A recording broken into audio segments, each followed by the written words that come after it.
Assalamualaikum warahmatullahi wabarakatuh. Perkenalkan saya Sinta Anggreni Putri, NIM 8584892855, UPBJJ Samarinda. Hari ini saya akan melakukan video praktikum tentang menjelaskan sistem pencernaan manusia. Nah, tujuan membuat video ini adalah untuk mengetahui organ-organ apa saja yang terlibat di sistem pencernaan. Yang kedua adalah mengetahui dan memahami fungsi masing-masing organ. Yang ketiga, memahami proses pencernaan dari awal sampai akhir. Baik, di sini saya sudah punya gambar struktur sistem pencernaan. Mari kita jelaskan satu persatu. Di sini adalah organ pertama sistem pencernaan, yaitu mulut. Mulut adalah pintu masuk makanan, di mana di mulut ini terdapat dua proses pencernaan, yaitu satu, pencernaan mekanik dan pencernaan kimiawi. Pencernaan mekanik adalah pencernaan yang dibantu oleh gigi. Jadi gigi kita mengunyah dan memotong-motong makanan menjadi bagian lebih kecil. Kemudian pencernaan kimiawi, air liur atau saliva mengandung enzim pitialin yang memecah karbohidrat. Jadi pencernaan yang dibantu oleh air liur. Nah, makanan yang awalnya besar dan keras di mulut sudah mulai dihancurkan dan dicampur dengan air liur sehingga mudah ditelan. Nah, dari mulut makanan akan ke bagian kerongkongan atau eksofagus. Kerongkongan ini berbentuk seperti pipa atau selang yang menghubungkan mulut dengan lambung. Nah, di kerongkongan ini, di dinding kerongkongan ada gerak, namanya gerak peristaltik, yaitu gerakan meremas-remas makanan dari mulut hingga makanan terdorong sampai ke lambung, seperti itu. Nah, makanya terkadang kalau misalnya kita lagi sakit, terus kita makannya hanya bisa sambil berbaring, setengah berbaring, makanan tetap menuju lambung. Jadi itu disebabkan oleh bantuan gerak peristaltik. Nah, setelah makanan masuk ke kerongkongan, dia menuju lambung.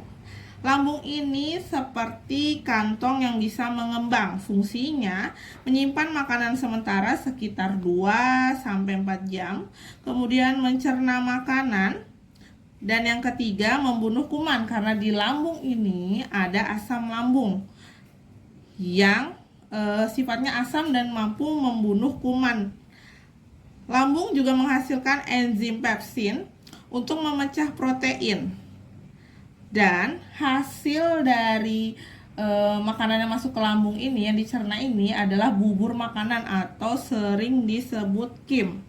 Nah, bubur makanan ini perlahan-lahan akan terserap atau masuk ke usus halus.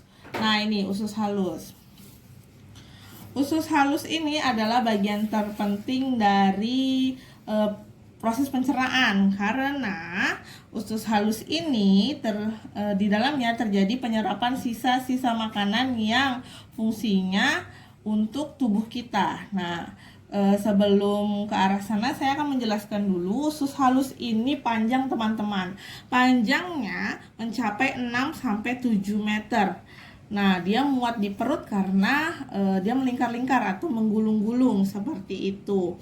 Nah, usus halus terbagi menjadi 3. Satu adalah usus 12 jari atau duodenum sekitar 25 cm. Yang kedua, usus kosong jejunum sekitar 2,5 meter. Yang ketiga adalah usus penyerapan ileum sekitar 3,5 meter. Fungsi usus halus itu terjadi pencernaan kimiawi yang lengkap dengan bantuan organ lainnya seperti getah pankreas mengandung enzim untuk mencerna karbohidrat, protein, dan lemak. Empedu dari hati itu membantu mencerna lemak. Getah usus membantu melanjutkan pencernaan. Hasil akhir dari pencernaan kimiawi tadi adalah karbohidrat menjadi glukosa, protein menjadi asam amino, lemak menjadi asam lemak, dan gliserol. Nah, tadi sudah saya sebutkan kalau ini bagian terpenting karena adanya penyerapan sari-sari makanan. Karena di sini terdapat jonjot-jonjot halus bernama villi. Villi ini berfungsi memperluas permukaan penyerapan sehingga sari-sari makanan ini akan terserap ke pembuluh darah dan diedarkan ke seluruh tubuh. Seperti itu. Adapun setelah ke usus halus, sisa makanan akan menuju usus besar. Nah, sisa makanan yang tidak tercerna ya, itu masuk ke usus besar. Nah, usus besar ini lebih pendek dibanding si usus halus. Yang ini usus halus, yang ini usus besar, lebih pendek sekitar 1,5 meter, tapi memang diameternya lebih besar. Nah, fungsi usus besar adalah menyerap air. Jadi sisa makanan yang masih encer itu akan diserap supaya lebih padat. Kemudian membentuk feses. Sisa makanan dibentuk menjadi kotoran atau tinja. Kemudian yang ketiga adalah tempat bakteri baik, karena di sini kita akan menemui bakteri yang namanya E. coli yang membantu pembusukan sisa makanan dan membuat vitamin K. Sisa makanan sementara akan disimpan di usus besar sebelum akhirnya dikeluarkan menuju anus. Nah, itu tadi penjelasan lengkap tentang sistem pencernaan manusia dimulai dari mulut hingga akhir yaitu anus. Nah, semoga video tentang penjelasan sistem pencernaan ini bermanfaat dan dapat dijadikan bahan ajar untuk diajarkan di kelas-kelas bersama siswa. Terima kasih. Wassalamualaikum warahmatullahi wabarakatuh.